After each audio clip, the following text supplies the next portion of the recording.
안녕하세요. 한국공론포럼 박태순입니다. 우리가 공론장의 특징에 대해서 계속 공부를 하고 있는데요. 오늘은 그 5번째 시간으로 공론장 논의, 담론과 담론 윤리에 대해서 알아보도록 하겠습니다. 이렇게 담론 윤리 하니까 말이 굉장히 좀 어렵게 느껴지시죠? 굉장히 유익한 내용이지만 그렇게 어렵지 않습니다. 저를 잘 따라오시면 되겠습니다. 담론이 뭘까요? 담론 디스코어스라고 얘기하잖아요.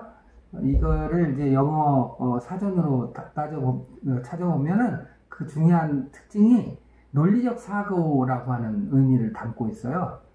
그러니까 소통하다라고 하는 뜻도 있고, 그런가 하면 그 가운데, 소통 가운데 논리적 사고라고 하는 측면이 부각된, 그러니까 굉장히 논리적인 사고를 가지고 의사소통하는 것을 담론이다, 이렇게 사전적인 의미로는 그렇게 말씀을 드릴 수가 있습니다. 이것을 의사소통과 비교해서 한번 살펴보도록 하겠습니다. 우리가 의사소통에 대해서는 공부를 했잖아요.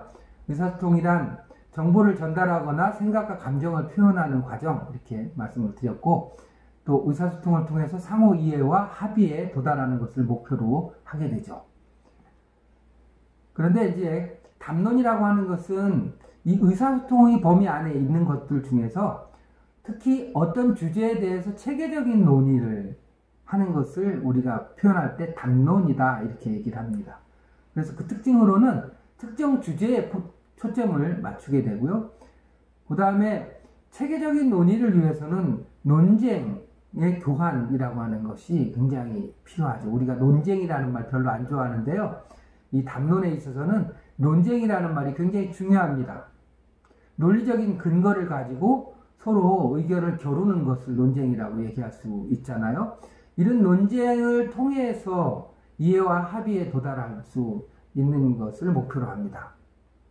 그러자면 이 논쟁을 겪고 있는 내용들이 있잖아요. 그 내용들에 대한 타당성 주장에 대해서 상호 간의 비판적인 검토가 불가피하겠죠. 우리나라 사람들은 대체로 논쟁이나 이런 격렬한 토론 같은 것을 이렇게 회피하려고 하는 습속 같은 것이 좀 있는 것 같아요. 그런데 이게 공론장이 잘 되기 위해서는 논쟁을 회피해서는 안 되고 타당성 논의를 집중적으로 만들어 가야 되는 것이죠. 즉, 담론 능력이 공론장에서 대단히 중요한 요인이다 라고 말씀을 드릴 수가 있습니다. 자, 그렇다면 담론의 대상은 무엇일까요? 진실성, 규범성, 진정성. 진실성이라고 하는 것은 사실에 부합하는지에 관한 문제죠.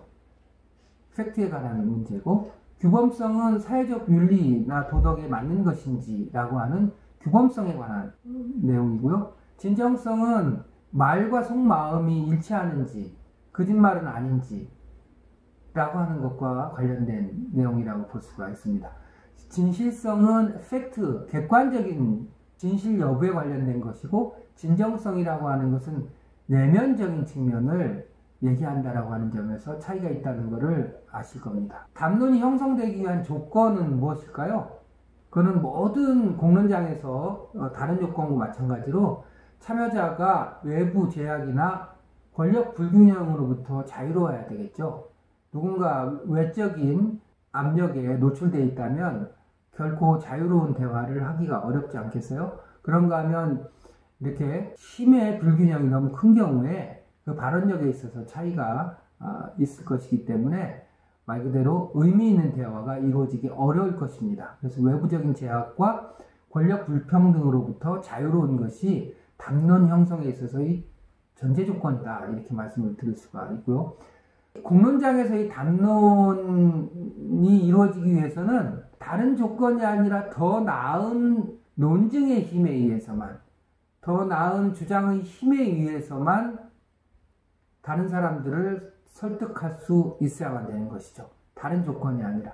예를 들면 돈이 더 많다든지, 사회적인 영향력이 더 크다든지, 지위가 더 높다든지, 이런 조건이 아니라 담론 상황에서 의미라고 하는 것은 그 담론의 내용에 의해서만 영향력을 발휘해야 된다. 이렇게 이해를 하시면 되겠습니다. 자, 담론에 대해서 공부를 했고요. 그 다음에 담론 윤리에 대해서 공부를 하겠습니다. 가치관은 다양하고 차이가 있음에도 불구하고 또 이해관계에도 차이가 있잖아요.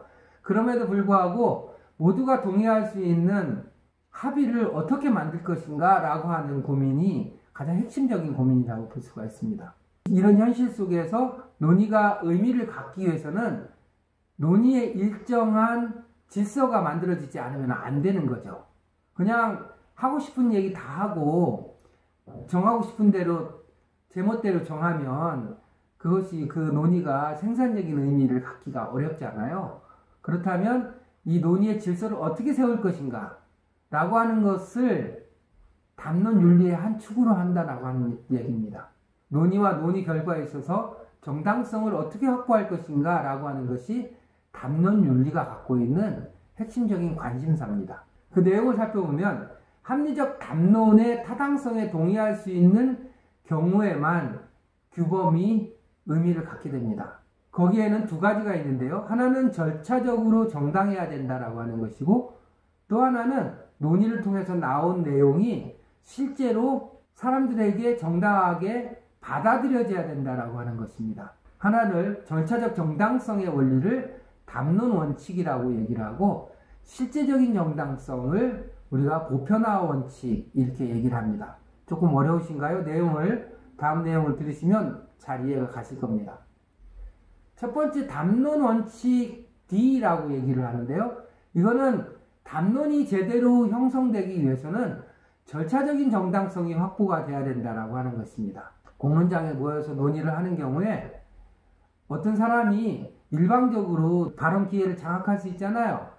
그런 경우에 누구든지 자유롭게 발언할 수 있지만 발언을 독점해서는 안 되잖아요. 그렇죠? 그렇다면 이 누구든지 자유롭게 발언하기 위한 이 조건을 어떻게 형성할 것인가 라고 하는 것이 절차적 정당성에 해당하는 것이죠. 이해가 되시죠? 이 절차적 정당성이라고 하는 것을 확보할 필요가 있는데 이 절차적 정당성이라고 하는 것조차도 공론장에 참여한 사람들이 함께 논의를 통해서 정해야만 하는 문제죠.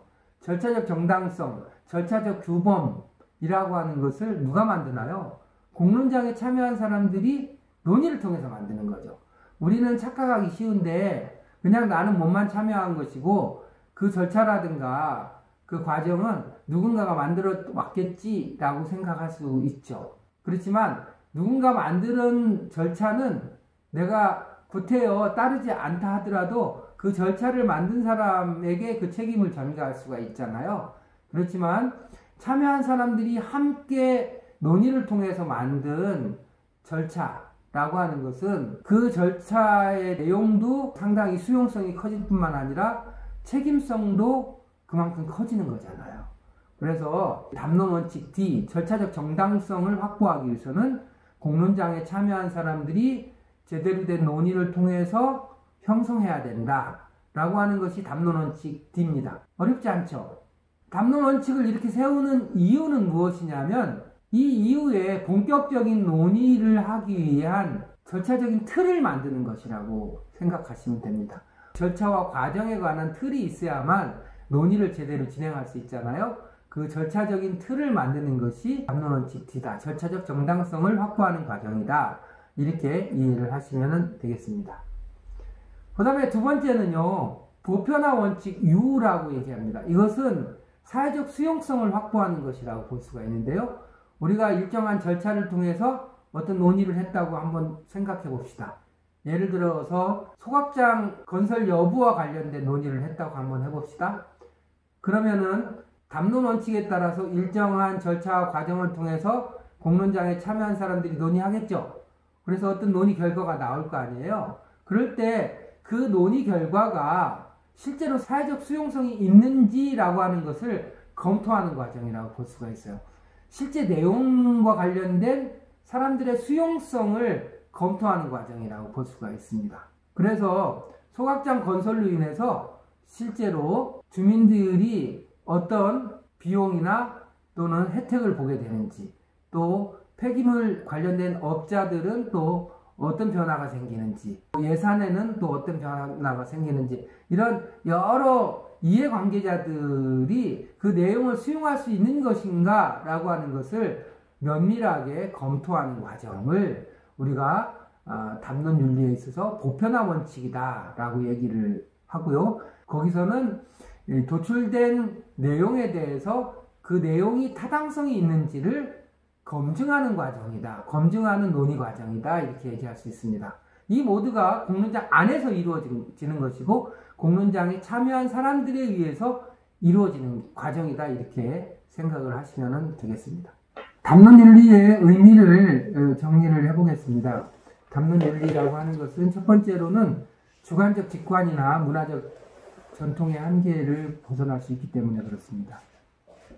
여기서 말하는 문화적 전통이라고 하는 것은 관습 같은 것을 주로 의미하는데 체계적인 논의가 필요한 대표적인 이유라고 볼 수가 있죠.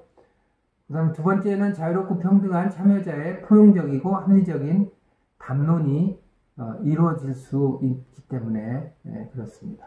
세 번째로는 공론장 참여자 간의 열린 대화와 상호 존중의 필요성이 있기 때문에 그렇습니다. 즉 담론이 제대로 이루어지기 위해서는 담론을 이끌어갈 수 있는 절차와 담론에서 나온 결과를 꼼꼼하게 그 타당성을 검토하는 이 두 가지 윤리가 필요한 것이죠. 자, 이해가 되셨을 겁니다. 자, 사례를 하나 통해서 말씀을 드리면 여러분들이 더 쉽게 이해를 하실 것 같아요. 커뮤니티 공간과 관련된 정책 제안을 준비하려고 합니다. 그래서 우리가 잘 아는 것처럼 자동차 없는 지역을 지금 제정하려고 해요. 우리 시민사회에서 많이 해왔던 거잖아요. 그런 경우에 이 논의가 제대로 의미 있게 이루어지기 위해서는 어떤 절차와 과정이 필요할까요? 다른 말로 하면 어떤 담론과 담론 윤리가 필요할까요? 여기서 우리가 앞에서 배운 절차적인 정당성과 실제적인 정당성, 이 두 가지를 생각을 해보시면 어렵지 않을 것 같아요. 첫 번째는 이 담론이 제대로 잘 이루어지기 위해서는 절차를 잘 만들어야 되잖아요. 그래서 공론장을 어떻게 만들 것인지, 또 어떤 사람들을 참여시킬 것인지, 또 논의 주제는 무엇으로 할 것인지, 또 의사결정은 어떻게 할 것인지 라고 하는 일종의 절차적 정당성에 관한 규범을 만들어야 되잖아요. 이것을 우리가 담론 원칙 D라고 표현을 했습니다. 그 다음에는 그렇게 해서 이제 논의를 열심히 그 절차에 따라서 그 규범에 따라서 열심히 해서 이런저런 대안이 만들어졌다고 한번 해봅시다. 며칠 몇 시부터는 어떤 지역을 차 없는 거리로 지정을 하려고 한다라고 할 때 그것을 최종적으로 결정하기 전에 검토해야 될 일들이 많이 있죠. 뭘까요? 차 없는 거리를 만들면 모든 사람들한테 좋을까요? 그렇지 않습니다. 그 지역에서 대중교통을 이용해야 될 사람들이나 이런 사람들한테는 분명히 불편한 사람들이 있을 수 있거든요. 그런가 하면 자동차 관련된 업체에 있는 사람들이나 이런 사람들, 또 행정 같은 경우에는 자동차 없는 거리를 만들게 되면 사람들이 이렇게 많이 오가면서 발생할 수 있는 다른 교통사고하고는 또 다른 측면의 사고 유발 가능성, 이런 것들에 대한 고민들도 있을 수 있잖아요. 이렇게 다양한 이해관계자들의 의견이나 요구가 있을 수 있단 말이에요. 따라서 이런저런 대안들이 만들어졌을 때 그 대안들이 차 없는 거리와 관련된 이해관계자들이 이 대안들에 대해서 어떻게 생각하는 것인지에 대해서 꼼꼼히 따져보고 검토해 볼 필요가 있다고 하는 것입니다. 그런 과정을 제대로 거쳐야만 소위 말하는 사회적 수용성이 있는 결론에 도달할 수가 있는 것이죠. 즉 타당성을 만족시키는 결론을 우리가 얻을 수 있게 된다라고 하는 말씀입니다. 이것을 보편화 원칙 U라고 얘기를 했었던 것이죠. 결국 공정하고 포괄적인 프로세스를 만듦과 동시에 결정의 내용이 보편적인 수용성, 모든 관계된 사람들로부터 수용 가능해야 된다라고 하는 이 두 가지를 어떻게 만족시킬 것인지 라고 하는 것에 대한 질서를 만드는 것을 우리가 담론윤리다 이렇게 이해를 하시면 되겠습니다. 자, 5번째 담론윤리와 민주주의에 대해서 말씀을 드리겠습니다. 이 민주주의에 대해서는 나중에 별도로 구체적으로 말씀드릴 기회가 있을 거고요. 지금 이 시간에는 담론윤리와 관련된 정도에서만 말씀을 좀 드리겠습니다. 담론윤리라고 하는 것은 앞서 말씀드린 것처럼 의사소통에 기반하는 것이죠. 그런데 그냥 단순한 의사소통이 아니라 거기에 도덕적인 규범, 정당성이라고 하는 것을 결합시켜서 일정한 질서를 만드는 것이라고 얘기했잖아요. 그 질서라고 하는 것은 몇몇 사람이 일방적으로 만드는 것이 아니라 공론장에 참여한 사람들이 스스로 논의를 통해서 만들어야 된다라고 얘기를 했어요. 그러면서 이제 절차적인 정당성 D, 그 다음에 공론장 논의를 통해서 나온 결과로부터 영향받을 사람들에 대한 고려, 즉 사회적 수용성을 고려한 결론 도출이라고 하는 보편화 원칙 U, 이 두 가지가 중요하다는 말씀을 드렸습니다. 그런데 이런 담론윤리가 얘기하는 내용들은 사실상은 우리가 향후에 배울 수기민주주의의 핵심적인 원리와 크게 다르지 않습니다. 우리가 수기민주주의를 얘기할 때 무엇을 얘기했나요? 민주적 결정의 정당성이 수기 과정에 있다 이런 말씀을 드렸고, 그 수기 과정에서는 합리적 토론과 주장의 교환, 시민 간의 합의 형성이라고 하는 것이 대단히 중요하다는 말씀을 드렸습니다. 그러니까 수기민주주의라고 하는 것은 다른 민주주의하고 다르게 토론과 합의라고 하는 것을 대단히 중시하는 민주주의다라는 말씀을 드렸잖아요. 그런 점에서 보면 담론윤리가 담고 있는 내용과 내용적으로 크게 차이가 없다고 볼 수가 있죠. 그런 점에서 보면 수기민주주의라고 하는 것은 이 담론윤리를 적극적으로 민주주의 안에 포용한 것이다, 포함시킨 것이다, 이렇게 이해를 하셔도 될 것 같습니다. 그럼에도 불구하고 여러 가지 몇 가지 면에서 비판적인 의견도 있습니다. 담론윤리라고 하는 것이 모든 사람이 자유롭고 평등한, 또 모두가 동의할 수 있는 질서라고 하는 것을 기반으로 한다고 하는데, 실제 상황에서는 권력의 불평등이라든지 또 다양한 전략들이 만연하는 상황이지 않느냐. 그래서 담론윤리라고 하는 것은 이상에 불과한 것 아니냐라고 하는 비판이 있을 수가 있는 것이죠. 그 다음에 합의에 대한 지나친 강조라고 하는 것은 무패식으로 우리 사회에 엄존하고 있는 생각의 차이, 이념의 차이, 또 이런 사회적인 가치관에 있어서의 차이를 오히려 무력화시키는, 오히려 갈등이 갖는 긍정적인 측면을 무력화시키는 측면이 있는 것 아니냐라고 하는 비판도 있을 수 있습니다. 이런 비판이 갖는 나름대로 의미는 우리가 충분히 인정하고 담아내야 함에도 불구하고, 담론윤리는 우리가 논의에 있어서 질서를 세우는 데 있어서 여전히 중요한 의미를 담고 있다라고 하는 것을 다 부정하기는 굉장히 어려운 거죠. 담론윤리라고 하는 것을 현실에서 100% 실현하기도 어려울 뿐만 아니라, 담론윤리라고 하는 것에서 합의를 너무 강조하는 경우에 갈등의 불가피성을 경시하는 측면도 분명히 있을 수 있지만, 그렇지 않은 영역도 굉장히 많은 것이죠. 그래서 여전히 공론장 논의에 있어서 아직도 대단한 중요한 가치를 갖고 있다, 이렇게 말씀을 드릴 수가 있습니다.